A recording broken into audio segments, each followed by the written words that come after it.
Changeling Space Program. By Chris Overstreet. Chapter 4. Missions 1 and 2. Trashcan full of boom. Excerpt from the Apalioaza Territorial Booster. Extra. Princess Twilight Sparkle to hold top-level summit with Queen Chrysalis in Apalioaza. Issues of grave import to be addressed. Sheriff Silver Star calls for calm. Ponyville sources from the inner circle of advisors to Princess Twilight Sparkle have informed us that the princess will arrive on the morning train to enter into negotiations with the infamous Queen of the Changelings, Chrysalis.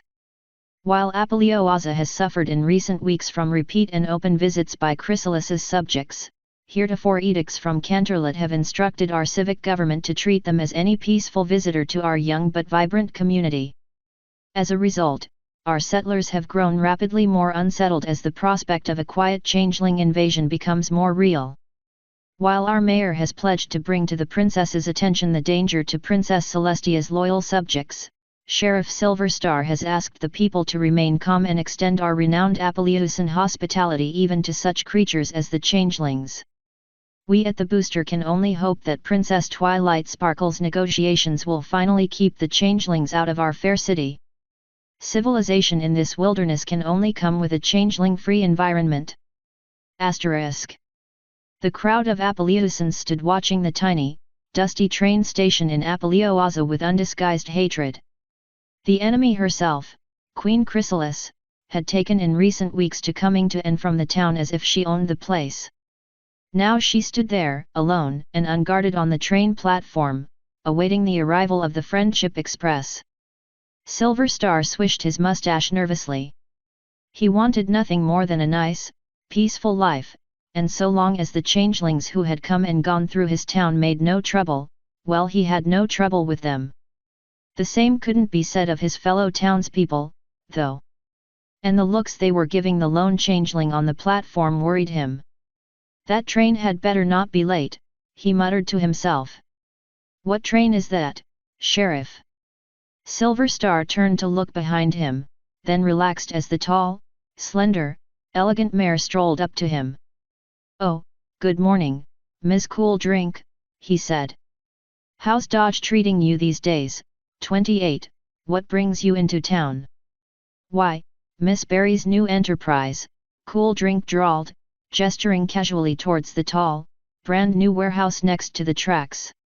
It seems that the only way I can make a profit of my Badlands investments is to accept a portion of the changeling's enterprises. She shook her head in disappointment. Really, what's this country coming to? Nothing bad, I hope, Silver Star replied. Princess Twilight Sparkle is supposed to be here any minute for a meeting with Chrysalis herself. That's her on the platform. Really? Cool Drink replied. You know, I've dealt with her through my lawyers, but I've never set eyes on her in person. Perhaps I should go introduce myself. Ma'am, if it's all the same to you, I'd as soon you didn't, Silver Star replied. The townspeople been kinda nervous for weeks now about truce with changelings. And right now if they saw a lovely filly like yourself talkin' with any changeling, never mind Queen of 'em all, I don't wanna think about what they might do. I understand, Sheriff, Cool Drink nodded. Maybe I'll meet her another time. Meantime, I'm supposed to meet an old griffin and 4 minotaurs. Do you know if they're here? That old buzzard Goddard hasn't come out of that barn since he got here, Silver Star said, jerking his hoof at Cherry's rocket parts. Drive von Braun arrived a few days ago, and his friends got in on the afternoon train. I saw them walk over there from the saloon this mornin'. Thank you ever so much, Cool Drink said. Ah, it ain't nothin', miss. A train whistle squealed up the line. Ah, hey. There's the princess's train. Pardon me, Miss Cool Drink, but I have to perform my duties. Quite all right, Sheriff, Cool Drink replied. And thank you for doing such an even-handed job. It must be very difficult right now. Thank you, it is, Silver Star said simply. Excuse me. With the last duck of his head he trotted to the station, one hoof holding his white hat on his head. Cool Drink watched, keeping her distance, as the sheriff joined the mayor near but not too near to Queen Chrysalis on the train platform. The train's brakes squealed, the car couplings rattled and banged, and the train gradually came to a stop with the last passenger car directly facing the platform. As soon as the train stopped, the boxcars towards the front of the train were opened, and workers began shifting bundles of sheet metal and piping from the cars into the open doors of Cherry's warehouse. The passenger cars opened, and two of Celestia's royal guards stepped out, flanking the doorway.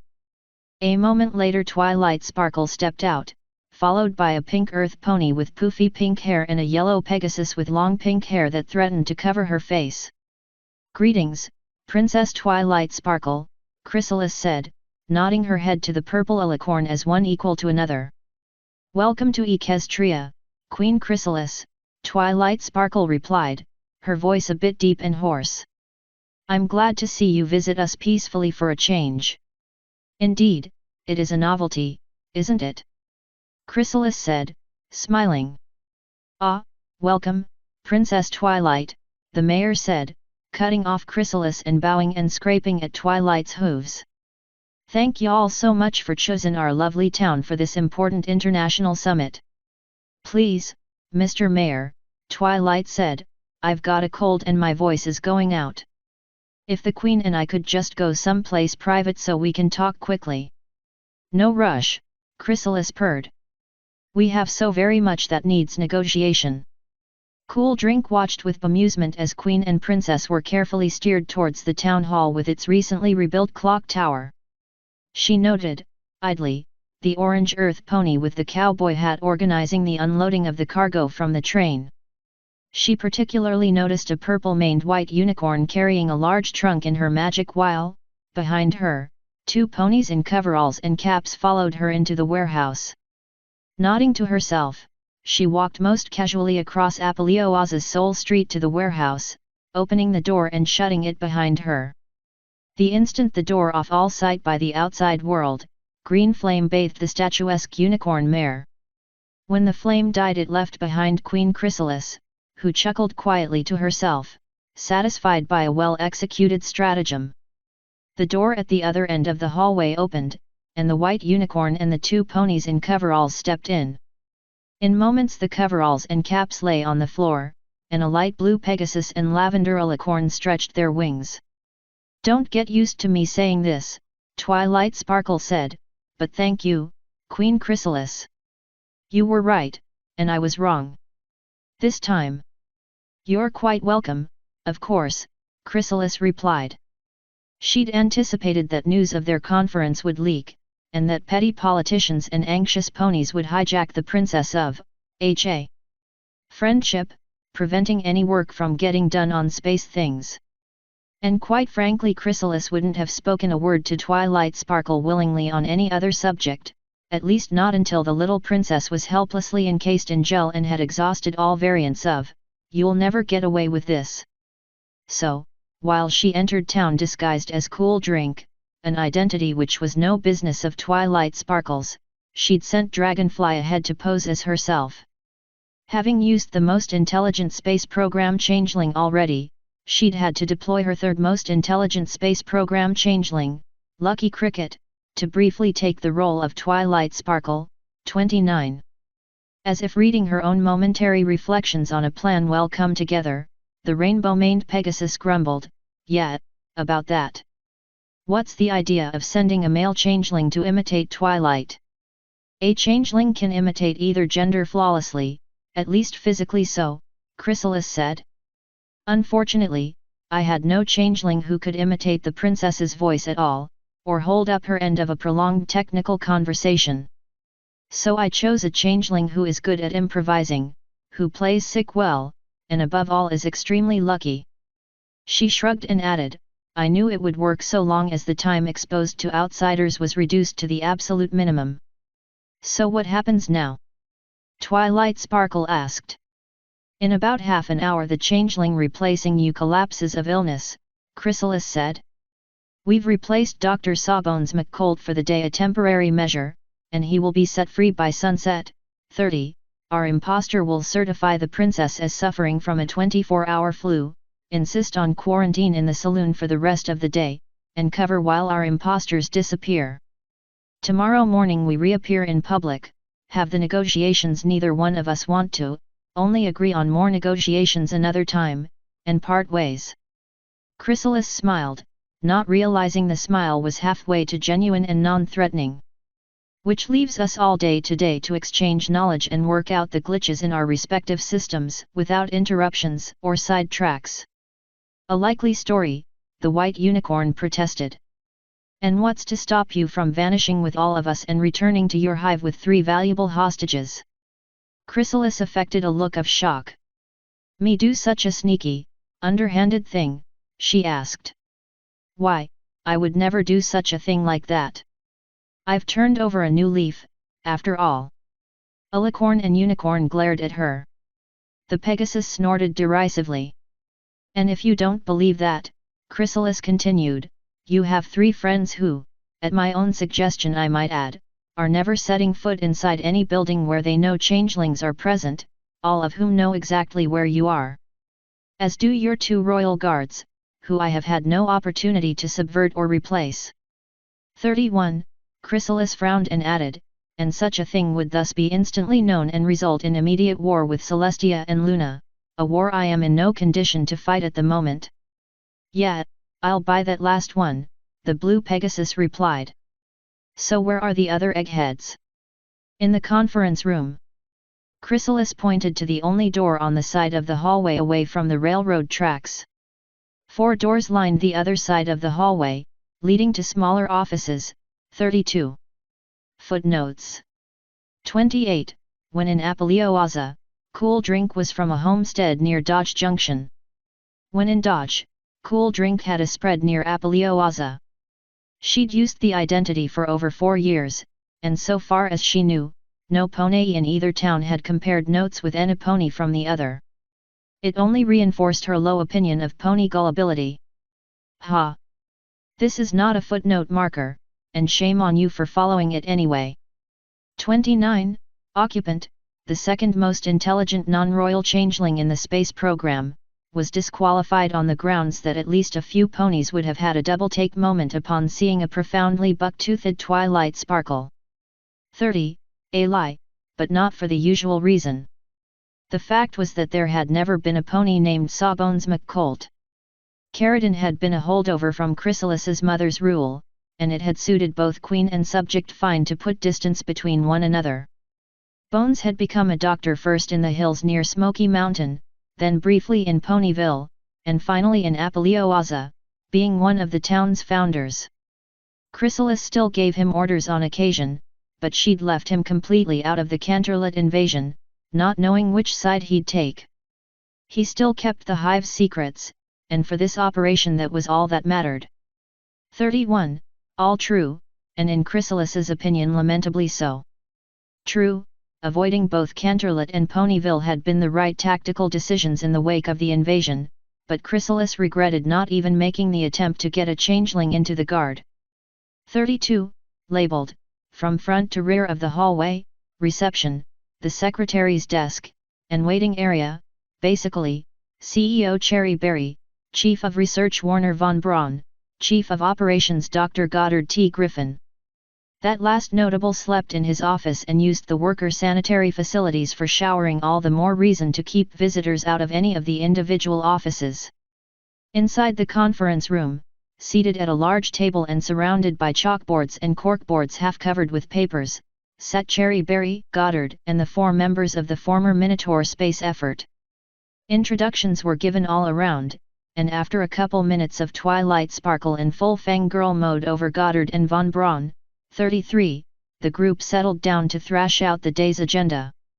Chrysalis put off Twilight Sparkle's suggestion that the Changeling program lead with its technology in the morning, with the Pony program exchanging its discoveries after the lunch break, by pointing out that one of the important changelings was not present. Dragonfly, in addition to being the number 3 pilot designate, was the Changeling program's materials specialist, and thus the issues associated with that, mainly pressure suits and ship survivability systems, would have to wait until her duties were complete. 34. This took the conversation to spaceship design.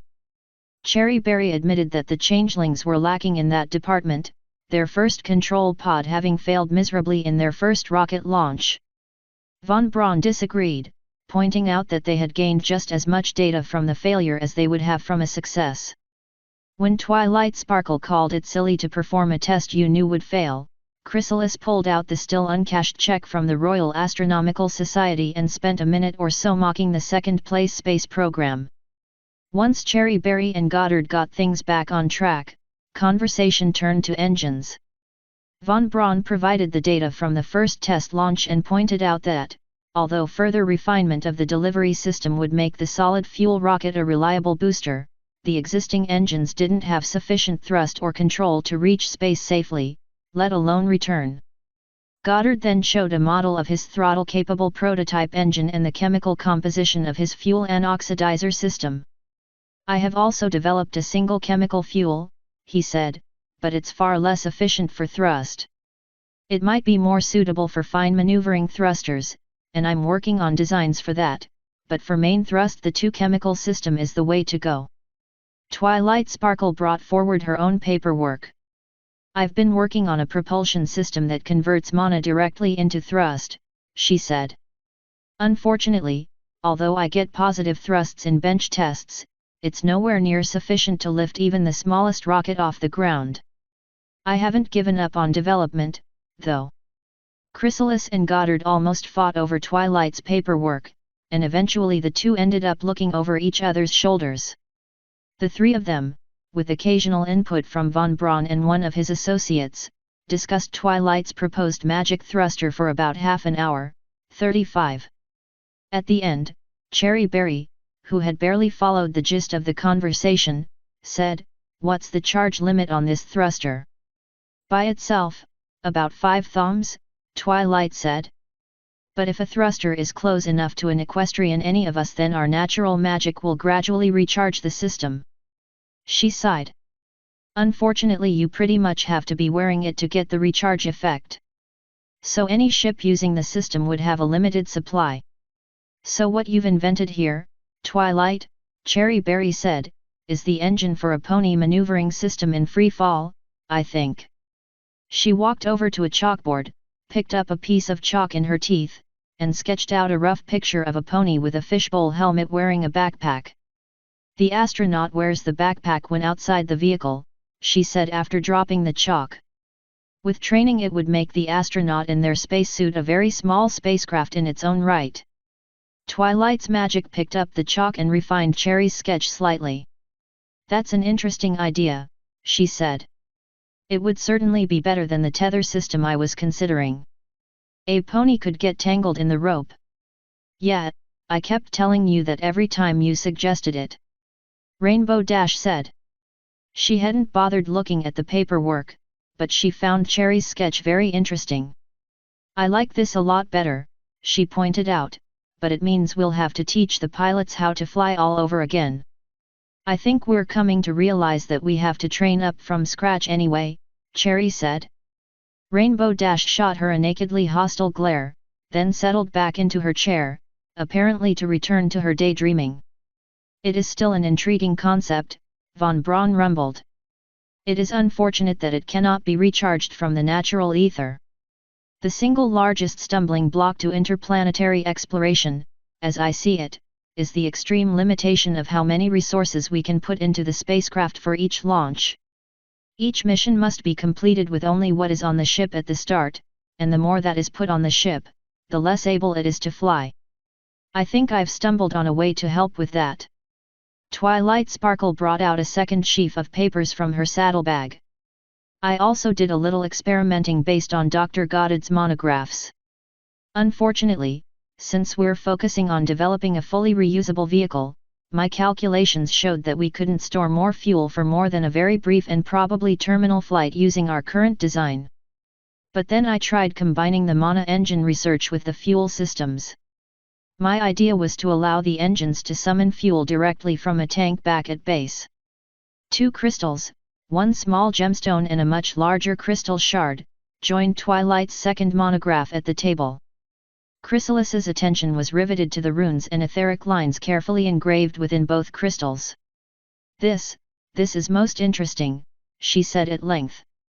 "The larger crystal not only teleports the material in a closed beam to the smaller, but it provides the mana to operate both. Have any tests been done to determine the system's maximum range?" "No appreciable difficulty from Los Pegasus to Manhattan," Twilight shrugged. "That's as far as I've been able to test, but across a continent isn't bad." "Most intriguing indeed," von Braun said. "This solves all our scarcity issues." "No it doesn't," Twilight said. "My first test was with simple water. That worked perfectly.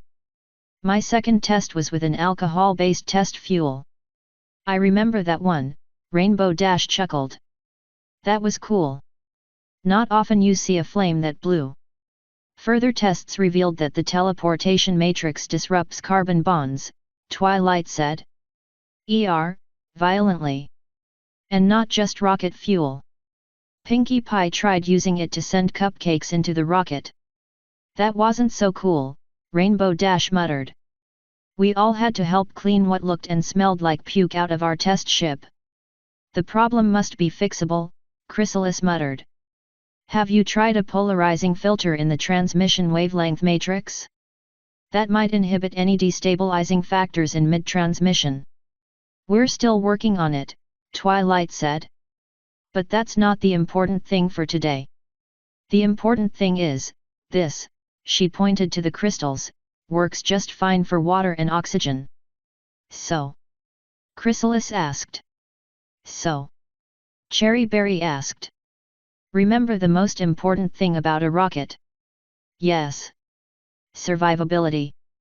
"And this," Cherry Berry said, pointing herself at the crystals, "solves 3 very big problems we have with survivability. Air, water, and food." "Now you've lost me," Twilight protested. "Where does food come into this?" "Dehydrated food plus hot water equals a meal," Cherry said. "And dehydrated food weighs maybe 1/10 as much as regular rations and can be stored in much smaller space, without refrigeration." She shrugged and added, "We won't like the taste or texture, but with this we can breathe, drink and eat for maybe months at a time from the contents of a tiny space capsule." This excited all the scientists, who immediately adjourned to the chalkboards to sketch out calculations and rough designs for implementing the system. Rarity tried to butt in here and there, attempting to add fashionable flourishes to the stick drawings tucked between columns of equations, with little success. Chrysalis, whose scientific knowledge was strictly limited to magic, was left alone to closely study the crystals. 36. Cherry Berry was completely failing to get a word in edgewise with the boffins when she felt a hoof on her shoulder. She looked back to see Rainbow Dash's furious face. "How could you?" the Pegasus asked. "How could I what?" Cherry Berry asked. "You know what?" Rainbow Dash walked around Cherry, cutting her off from where Goddard and von Braun were fighting over a piece of chalk. "You turned your back on Equestria and went off to join the enemy. You know I can hear you, right?" Chrysalis said calmly, still closely examining the enchanted crystals. "I did not join the enemy," Cherry Berry insisted. "I applied for a job with a neutral power, thank you very much." When Rainbow Dash snorted at this, she added, "A job, I might point out, I was turned down for by my own friends, who I asked first." "Yeah, and I know you were disappointed by that," Rainbow Dash said. "But I can't believe I taught you as much as any Earth pony can ever know about flying just so you could take it all to those evil changelings." "I'm sitting right here," Chrysalis reminded the 2 ponies. "Well, you certainly didn't teach me all that stuff just so I could haul a cart around an airfield all day," Cherry Berry retorted. "I hauled carts, babysat foals and fillies, picked up garbage, and did all sorts of things for years just so I could fly, and then you and Twilight expect me to keep hauling carts and picking up garbage with no hope of flying." Rainbow Dash looked a little uncomfortable. "Look, I understand how much you want to fly. I really doubt that, Ms. Best Young Flyer. Cherry Berry snapped. But you could have gone to the Crystal Empire. I did. Or to the Griffins. I did.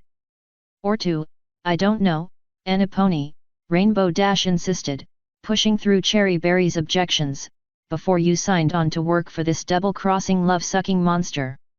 She jabbed a hoof at Chrysalis, who only now looked up from her study of the crystals. Well, the Queen said lightly, I know one pony who's not going to be asked to be a bridesmaid at my next wedding. Setting the crystals on the table, she raised her voice slightly. Sparkle? I think we should adjourn for lunch. We could send our test pilots out to pick up food. She smiled at the two ponies and added, it will give them time to catch up on old times, I'm sure. That's not a bad idea, Twilight agreed. Hopefully we can get Dragonfly in here while we're eating. Rainbow Dash let Cherry Berry go for the moment, focusing her entire attention on Chrysalis. Just remember, she said, I'm watching you. From the skies. That's nice, Chrysalis replied. Just remember to keep looking up. And follow the trail of smoke, she added, raising her voice to catch Rainbow Dash as she walked out the door. Twilight looked at Von Braun. I'm very sorry about that, she said. I'll speak to Dash later about her behavior. Von Braun shrugged.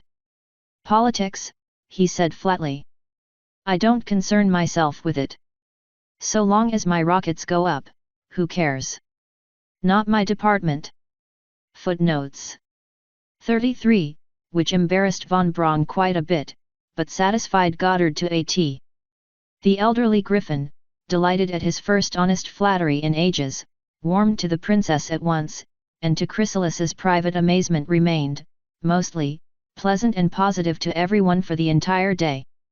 Looking back, she found herself grateful to frightening levels that Cherry Berry had insisted on recruiting the old buzzard as the top priority. 34. Chrysalis hadn't told the scientists about the Princess Shuffle plan, and the ponies assumed she had, so no questions were raised about what duties Dragonfly had. Not that she thought she couldn't calm the scientists if they'd objected, but better to keep them in ignorance if possible and avoid the objections. 35. Twilight Sparkle spent more time translating Rocket into layman for Chrysalis and Magic into layman for Goddard than she did actually explaining her creation. The other ponies in the room, of course, remained completely lost the entire time. Rainbow Dash was snoring in her chair after the first 90 seconds. 36. The more she studied them, the more intrigued she became. She thought of the dumb idea file cabinets back in the hive, and without even trying she could think of 26 ideas which this one device would move out of the really stupid category and into potentially usable. Not that it would perfect any of them, but oh, the possibilities, and that trusting, naive Twilight Sparkle probably didn't see any of them.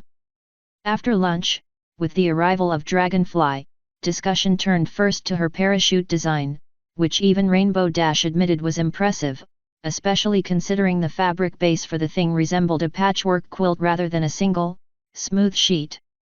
Rarity, taken by the substances used to reinforce the canopy and to make the ropes, swiftly turned the conversation to spacesuits, bringing out her designs and pointing out where Dragonfly's materials would assist in keeping the suit both airtight and puncture-resistant.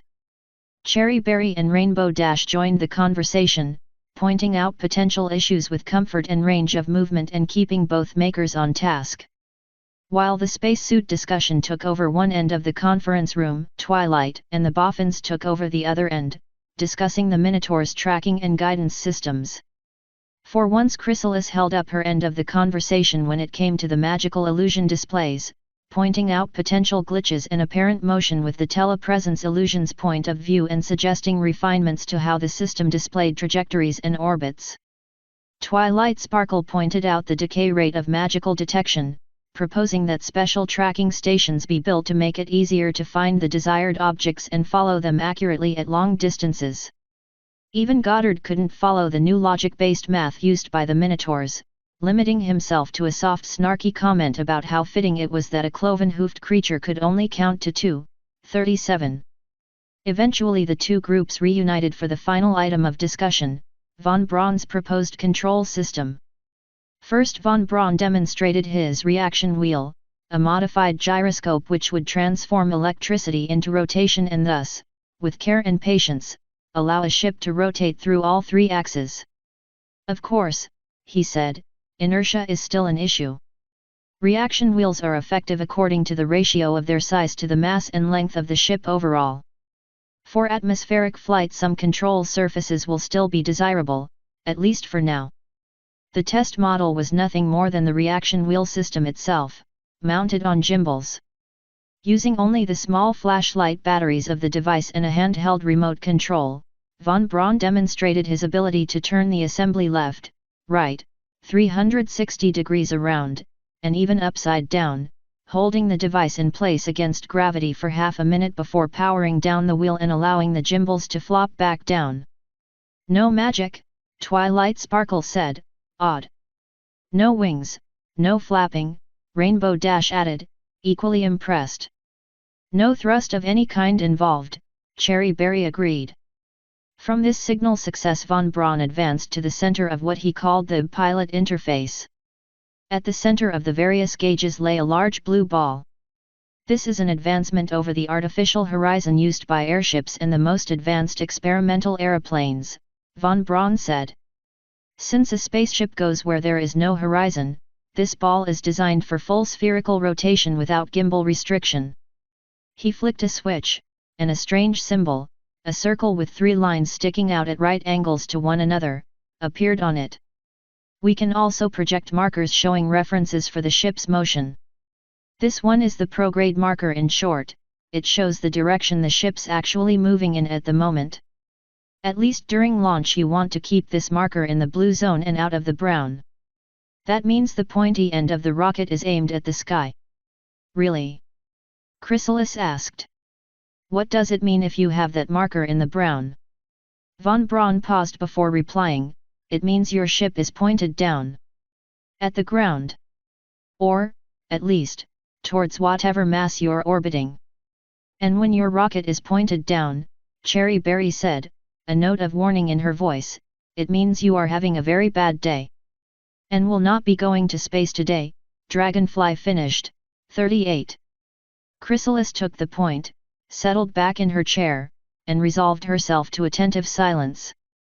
Von Braun demonstrated the other features of the system: the digital velocity display, the gauge for speed of ascent and descent, the throttle control and indicator, the automatic system staging list literally changeable on the fly if the pilot discovers she needs a particular system activated sooner than later, he pointed out, and, finally, a small black box he referred to as the stability assist system. It's not quite a true autopilot, he said. Its purpose is to gradually damp out motion outside the ship's current trajectory to keep it going straight.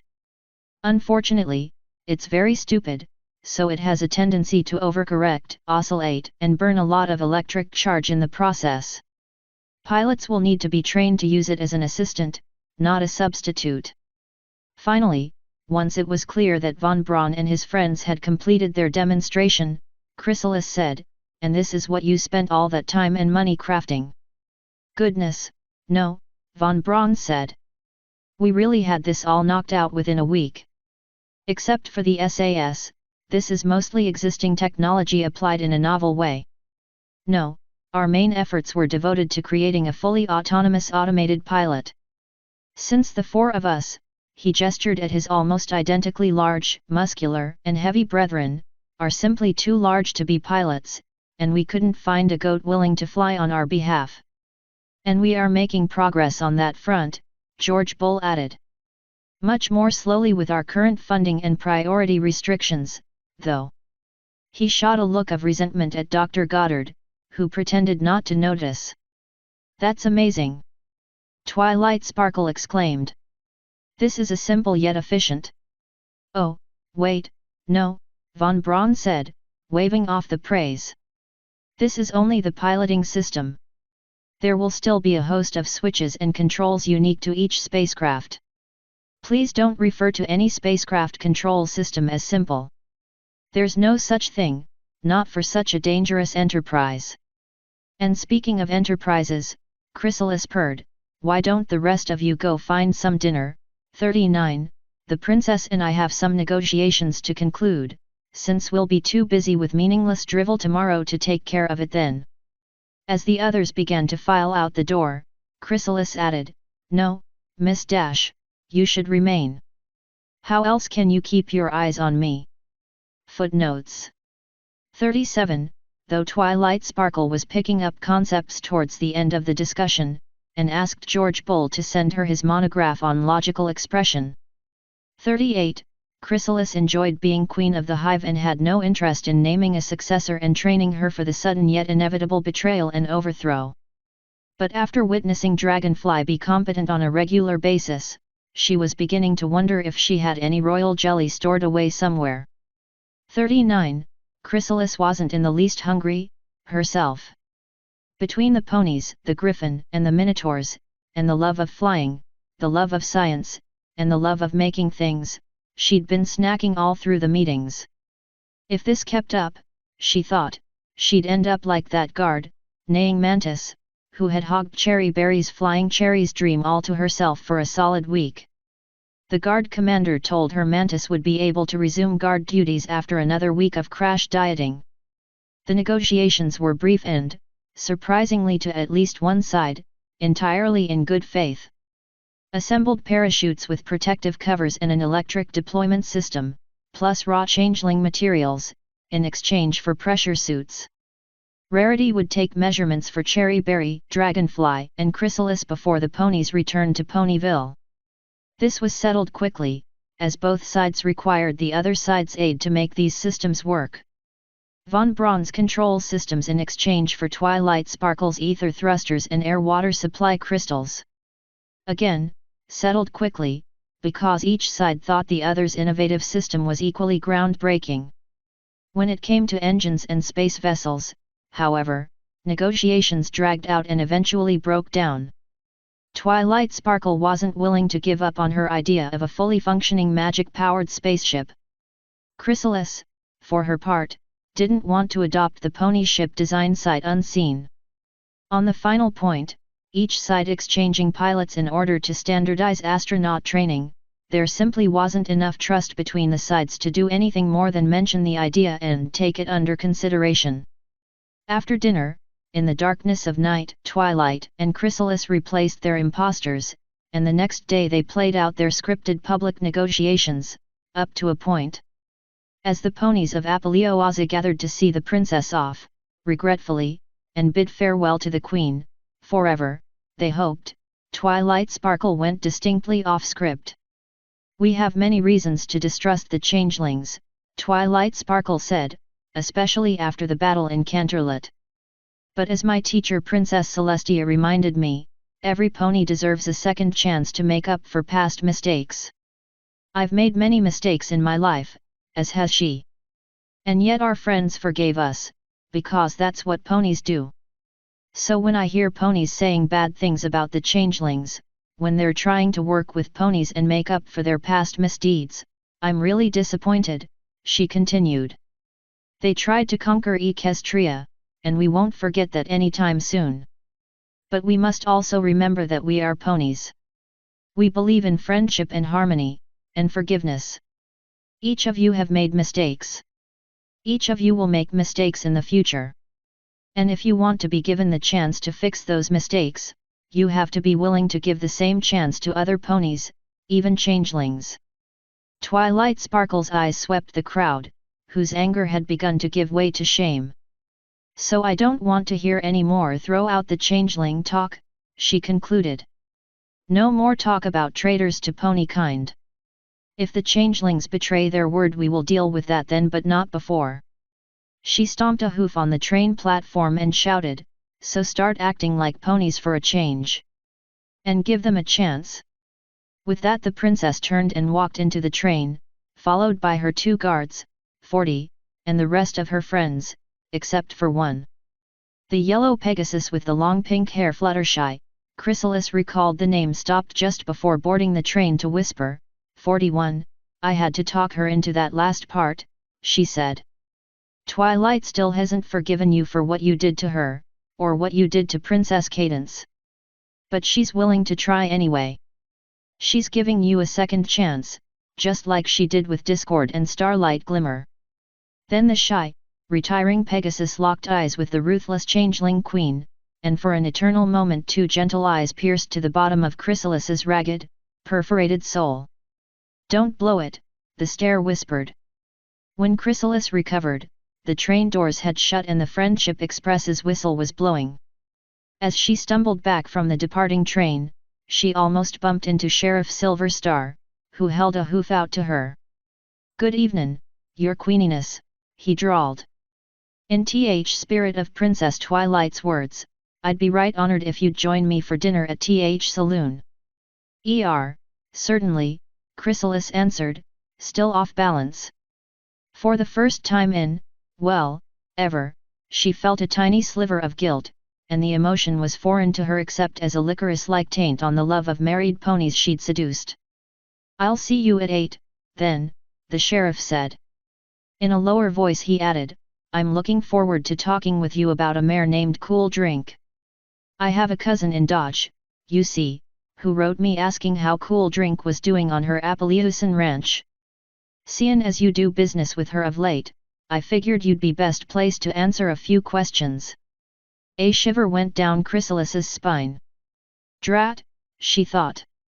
"Where can I steal a small but respectable farmhouse from, overnight?" Footnotes 40, who Chrysalis still hadn't replaced with infiltrators, darn it. And she had tried the previous night. Unfortunately Twilight Sparkle seemed to have found the only 2 royal guards in Celestia's service who were immune to the temptations of pie. They'd accepted her gift, boxed it up, and had it put aboard the train for the ride home. By which time, worse luck, the fast-decaying, untrackable sleeping draft baked into the pie would have broken down into nothing more than a faint aftertaste of grape. Curses, foiled again. 41. Actually Fluttershy was speaking in her normal voice, but that's softer than most other ponies' whispers anyway. Before Chrysalis's date with the sheriff, she called Cherry Berry, Von Braun, and Goddard into a final, private meeting. "I want your opinions on what we accomplished," she said to open the meeting. "Now, the good news," Cherry Berry said, "is once we get the parts exchanged, we have everything we need for a control pod, except the pod itself." "Warner and I have a rough design already," Goddard replied. "We need to measure Your Majesty in her pressure suit, but with a crash program and enough hands, we can go from scratch to a training pod in 72 hours. And we can assemble a training simulator tomorrow," Von Braun added, "as soon as you tell us where to put it. We can use the test equipment for that. Better to do as much training as possible in the actual ship," Cherry Berry insisted. "Anyway, the bad news is, once we trade components, the Equestria program will be directly even with us. And although you 2 gentlemen are rocket geniuses," she nodded at Goddard and Von Braun, "Twilight Sparkle is an everything genius, and she's got at least 3 other geniuses working for her. All respect, Your Majesty," she shrugged at Chrysalis, "but you're not a genius, and neither am I. So we're going to be on the back hoof if we don't move faster than her." "That won't be hard," Goddard said. "What's that mean?" Chrysalis asked. "That princess is a sweet girl," Goddard said. "Intelligent, respectful. I like her. But she's got her heart set on starting out with the perfect spaceship. And her idea is years away from being workable. I doubt it will ever be workable. There's one big flaw," the Griffin trailed off, leaning back in his chair and almost closing his eyes in thought. "What?" Chrysalis asked. "What flaw?" Slowly Goddard shook his head. "No," he said, "I had better save that for now. I might be wrong. I need to do some tests, and I need data from at least one proper flea launch to be certain." He grunted and added, "And besides, I have to focus on my liquid fuels work. I'm still working on a modular fuel tank system that not even a changeling can muck up." "Ouch. Good luck," Cherry Berry said with feeling. 42. But I will say, Goddard added with a twinkle in his eagle eye, that if my idea is right, then we might be in a position to make a major jump ahead of Twilight Sparkle's effort. As for the Yaks, the Crystal Empire, the Griffins, the whoever else, that I can't tell you. Can we rely on that? Chrysalis asked. Absolutely not, Goddard said. That's why I'm not saying why I think that. Until I know more, I figure we have to assume that the princess's obsession with perfection is our only advantage. She wants the best? Then we get ahead of her by accepting good enough. Just so we're clear, Cherry Berry said sternly, in this case good enough means live healthy pilot at the end of the flight. Agreed, Chrysalis nodded. Tomorrow we bring the rest of the space program staff here and focus on building the first test ship. And Cherry Berry will supervise, she added with a grin, since, after all, she's going to be the first pony inside it. Footnote 42. Chrysalis would have been sorely tempted to do something painful to the Pink Earth pony for that remark, if she hadn't agreed with it 100%. She knew better than any pony how nearly impossible it was to Changeling-proof anything. Cherry Berry stormed into the tiny cubbyhole at the Changeling hive's entrance where Occupant had established his office. The little hole, once stuffed with junk mail of all kinds, had been cleared out and was now stuffed with letters to and from news media, purchase orders and receipts, reports, memos, and correspondence of every kind. What? The pony shouted, pulling a piece of paper out of a saddlebag and shaking it in Occupant's face. What is this? Mission 1 Specs and Procedures List, Occupant said simply. I had it printed in Equestrian. Do you not read Equestrian? I think I can translate it into. I can read it just fine, Cherry Berry insisted. Especially the part where it says Mission Pilot Queen Chrysalis.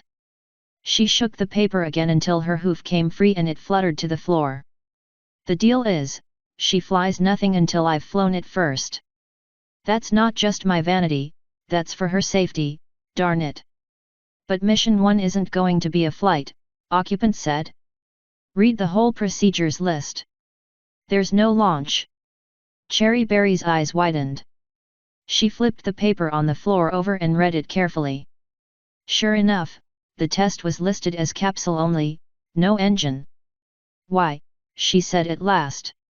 Occupant shape-shifted into a griffin form, 43, and held up the talons of one hand.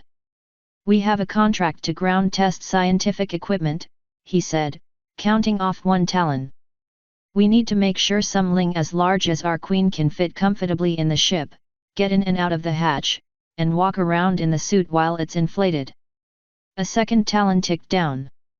And if any of that goes wrong, we don't want a live rocket under the capsule when it does, or else some ling might have a bad day. He ticked off the third and final talon. Cherry Berry considered this. I'm sorry, she said quietly. I shouldn't have shouted at you. You've really thought about this. I know. Occupant exclaimed, dropping the griffin disguise with a flash of green fire. And it was so hard. He reached over behind one huge stack of paperwork and pulled up a large canister with rounded ends. I even took the time to design the scientific equipment myself. Cherry Berry awkwardly accepted the large canister, which was almost as large as she was. She set it on the floor, looking it over. Noticing a latch and lid along one side, she opened it with a hoof and looked inside. Occupant, she said carefully, this is a kin that some changeling has been very sick into. It's goo. Occupant insisted. It's very versatile. It has many unique scientific traits. Cherry looked in the container again, and wished she hadn't. Like what? It's green. Occupant said. And? It's gooey. And it's the only thing we could get, Occupant admitted. I'm just a bug that likes to read, not a rocket scientist. That's what I could make 2 of to put on the capsule for tomorrow. We can at least observe it, see what it does in different places, and figure out what that means about those different places, right? That should be good enough to complete the contract and move on. Cherry Berry grunted. Fine, she said. I just hope Chrysalis appreciates the honor. Footnote 43. The author dares you to imagine a griffin beak with buck teeth and not laugh out loud. Chrysalis didn't appreciate it at all. Step 0. Be packed like Heihachi in a can into her brand new suit, activate the air systems, and then be stuffed even more into the one-mare capsule. The thing looked a bit like a metal gumdrop, or a bell minus the handle. The two mystery goo pods on either side of the hatch, 44, made the thing look like some kind of weird everfree forest mouse monster thing. Then, once this was done, ride along helplessly as the capsule was carefully transported by a changeling crew to the launch pad. All this trouble, she grumbled, for a ship which isn't going anywhere. The capsule settled onto the ground, and the pod's mission clock started running. Step 1. Record crew report of current conditions. Fine. Chrysalis keyed on the cockpit recorder. Unfortunately, the thing could hold only one report at a time, and although it was just possible to swap recording crystals, it was extremely difficult, and effectively impossible while sitting in the pilot's chair. Changeling Space Program Mission 1, Pilot Officer Chrysalis recording, she said awkwardly. Faust, I sound stupid, she thought, but this is for history, so I can't buck this up. The capsule is, well, actually a lot roomier inside than I'd expected, she said. All switches are within hoof's reach. The pilot's seat and spacesuit backpack are digging into my wings a bit, but not uncomfortably so. Loading into the hatch was awkward but doable, she continued. In a minute I'm going to climb out of the hatch, perform what Dr. von Braun calls an extravehicular activity, which I don't understand because it's not like we have an extra vehicle, but I guess it's a scientist thing. Oh drat, I forgot I was recording. I can't erase it without starting over, so let's go on. But drat! I can see blue skies through the hatch window, that's about all I can see. It's a little disappointing, especially since it's not at all pointed in the direction this thing would be going if I were actually flying. I guess we'll be entirely dependent on the instruments to keep this thing going where we want it to. And, that's all I can think of, really, Chrysalis said. Everything inside the capsule seems to be working fine, I've got power and air pressure and, well, everything's good. So, yeah. CSP Mission 1, Chrysalis signing off. She cut off the recorder. I sound like such an idiot, she thought. Maybe I could erase it and do it over anyway? Do you really think it'd go any better? No. Right. Onward. Step 2, observe mystery goo canister 1. If it malfunctions, observe backup canister. Chrysalis flipped the switch. The canister opened, and a camera took a picture of the contents, showing it to Chrysalis within the capsule. It's goo. Next. Step 3, EVA. Go outside, take a walk, take a report, get back into the capsule. Chrysalis opened the hatch and climbed out, clinging first to the inside and then to the outside of the hatch as it closed behind her. Once the latch shut with a surprisingly hard thud, she carefully stepped down the 2 rungs to the launch pad surface, let go, and dropped to all 4 hooves. Suit Recorder System Test, CSP Mission 1, Chrysalis. She looked around, walking as fast as the suit would allow her, 45. Look, she said, I don't really think a spacesuit was necessary to get here, was it? I can see the hive entrance from here, for goodness sake. Chrysalis out. The earpiece in her suit beeped the tone for a successful recording. Fine, she thought, now to get back into the pod. As she stepped up to the hatch, she suddenly thought, you know, I could swap out the recording crystals and record a new report. No pony would know, right? Hanging half in, half out of the hatch was a little precarious, but it let her grab the recording data and slot a fresh crystal into place. Once back in the seat, she keyed on the recorder. Changeling Space Program Mission 1, Pilot Officer Chrysalis, Her mind went completely blank. Oh, bucket, she said, and killed the recording. Mission 1 report. Mission summary, test function of capsule Mk1, standard pressure suit, mystery goo container. Pilot, Queen Chrysalis. Flight duration, 2 minutes, 27 seconds. Maximum speed achieved, 0 m/s. Maximum altitude achieved, 0 meters. Contracts fulfilled, 1. Milestones, first scientific experiment, first EVA test. Conclusions from flight, we've got a ship, we've got science, we've got a spacesuit. Let's launch this filly and see what happens.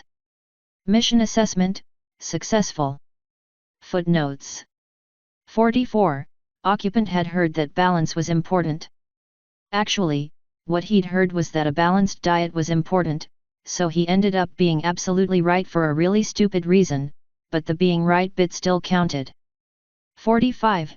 Which wasn't very. To put it bluntly, Chrysalis waddled. She swayed back and forth like a sailor who'd drunk all the grog on the ship just before the hurricane hit. The suit simply wouldn't let her keep her legs close to each other, much less allow her the slow, graceful stride she'd spent years cultivating. And the worst part was, on her orders, no fewer than 5 of her changelings were photographing the whole thing. There! Chrysalis gasped as she finally got her helmet off. The capsule works. We know the parachute and the rocket work. Let's put them all together and just go, already. Cherry Berry shook her head. A week from now, she said, and not sooner. We need to train on the controls. I don't know what I'm doing behind that stick, and neither do you or Dragonfly yet. So we all 3 spend the next week in simulations in and out of that pod, under Drive von Braun's supervision, until we have the controls down pat. And the terminology. And as much as we can cram into a week. But that Sparkle. Twilight Sparkle is doing the exact same thing with Rainbow Dash and Fluttershy, Cherry Berry said. And probably a lot more of it. A week is cutting a lot of corners, believe me. We ought to be doing a lot of tests to make sure we're even fit to fly. Chrysalis checked the urge to continue arguing. Remember, she thought, this is possibly the one being on all Equus that wants to do this more than you do. And she says wait. Is that the deal? She asked. That's the deal, Cherry Berry said. We have to do at least this. 1 week, Chrysalis grumbled. And then you take the glory. Look on the bright side, Cherry Berry said. If I so much as get a sniffle, it'll be you instead. No pony rides up unless they're perfectly healthy. Chrysalis contemplated various ways she could infect her chief test pilot with ponypox over the coming 7 days. Not that she would do it, but it was so very, very tempting. Asterisk. A week passed, half utter boredom in classrooms, half total frustration in the simulator and in capsule tests. And then, almost before she realized it, Cherry Berry felt the rocket underneath her back settle onto the surface of the launch pad, and the flutter of wings as the changelings who had levitated the rocket into place evacuated. I am so not ready, Cherry Berry thought to herself, but I'm going to do this anyway. The mission was simple: get the rocket into the air, test its maneuverability by steering it as close to due east downrange as possible, pop the parachutes as soon as safe, and land the beast. Check one mystery goo canister while under thrust, the other after landing. Underneath her was as simple a rocket as could be imagined, a single flea booster, like the hilariously terrifying first launch. Above her, on the nose of the capsule, the parachute system. If the electronic release system didn't work, very bad day. It'll work. Between her hooves, the flight stick. Around her, a host of switches, mostly dead for lack of systems to connect them to on this flight. The navigation ball, dubbed the 8-ball by Goddard in a moment of humor, showed all blue, pointing straight up. Okay. Time to do this. Cherry Berry engaged the stability system, set throttle to full, 46, and triggered the first stage, the booster. Almighty Faust herself put her world-carving hoof on Cherry Berry's chest and tried her best to push the Earth Pony pilot clear through the seat. Cherry Berry struggled to reach the controls. Must activate mystery goo. She just managed to reach the switch, triggering the canister open. She couldn't rest, the rocket was still going straight up. Push, over, east. The reaction wheels whined, and despite the rocket roaring like an angry centaur, the little craft pushed right over, thrusting first 30 degrees east, then 45, then 50. And then, scarcely 10 seconds after liftoff, the rocket burned out. The pod still shook and bucked under intense air strain. Cherry glanced at the speed readout. Over 500 meters a second. Twice as fast as a sonic rain boom. And the ship is still going up.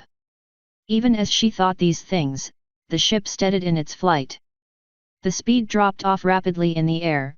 Without thrust or magic, the rocket couldn't remain supersonic. With a boom, the little rocket dropped back below the sound barrier, having left, sadly, no trail of magic behind it. But it was still going up. The light for the parachute went green.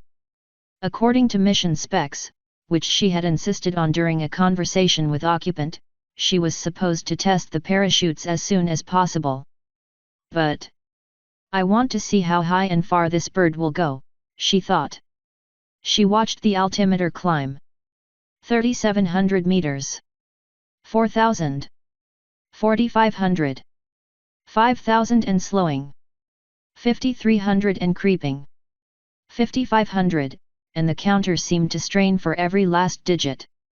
5,520 for about half a second, and then the numbers began rolling back, much quicker than they'd rolled forwards. The rocket was still going over 160 meters per second, and that number was beginning to climb again. Can't risk possibly going supersonic again on descent. Don't know enough about the flight dynamics yet. Parachute. Now. The chute deployed, and Cherry Berry felt the sudden jerk as the ship immediately slowed from 160-some meters per second to 120-some meters per second. Dragonfly and Goddard had adjusted the parachute to only partially open until the ship dropped below 1,000 meters, but that was fine. So long as speed held below 200, she was safe as houses in the pod. She had been aloft scarcely more than a minute. Oh wait. She thought. Recording. I have to make the crew recording.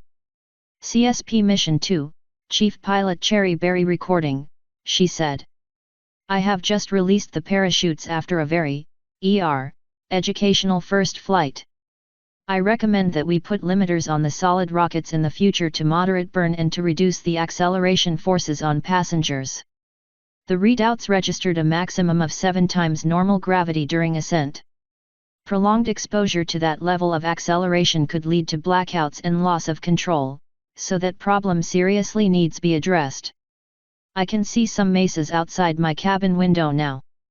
I'm afraid I've lost track of the hive, so I really don't know what's under me.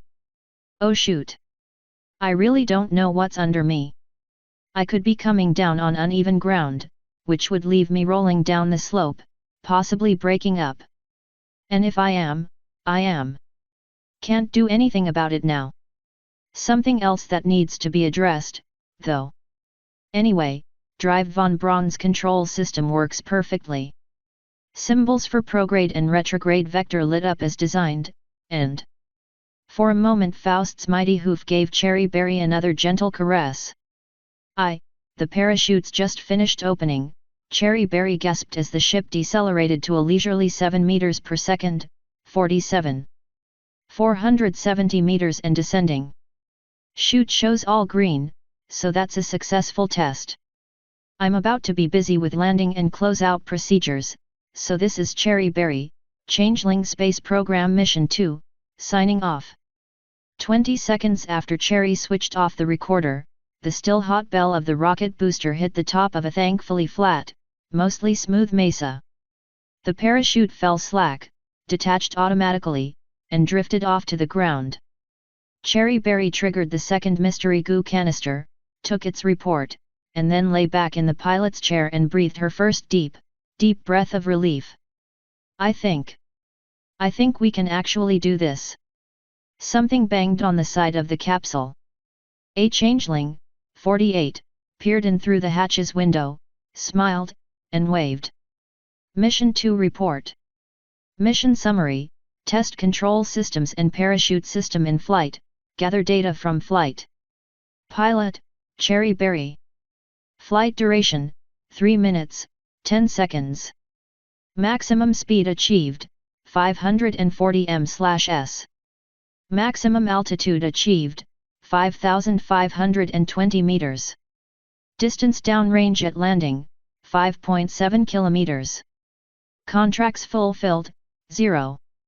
Milestones, none. Conclusions from flight: that was educational. Mission assessment, successful.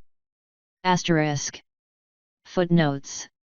46, not that it mattered, the solid fuel had only one throttle setting, and that was go. 47, still fast enough to potentially injure a pony, but the pilot seat in the capsule was specifically designed to absorb landings of anywhere up to 10 meters per second. Beyond that, von Braun had said, no promises at all except, probably, pain. 48, lucky cricket.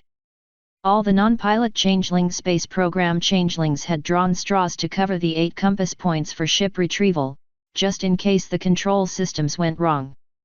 Lucky had drawn due east. Author's note. The bulk of this chapter, of course, was devoted to the last major things I wanted to explain away from Kerbal Space Program. Squad, the company who made KSP, doesn't simulate life support requirements because they felt it would be annoying without being fun, and the game is plenty hard enough already. For similar reasons, a glitch that effectively allows Kerbal's infinite propellant for EVAs, if you return to the ship every so often for refills, that is, has been left in because the game is more fun that way. In the long term, in a world where magic is strong enough that Pegasi can tow apparently ordinary ground carts into the air and hover with them remaining level, Twilight Sparkle's idea of an infinite magic-powered engine would definitely be the way to go. Star Wars-type ships would be right at home if you just say that the ships run on magic. KSB Space Install doesn't allow for that, though.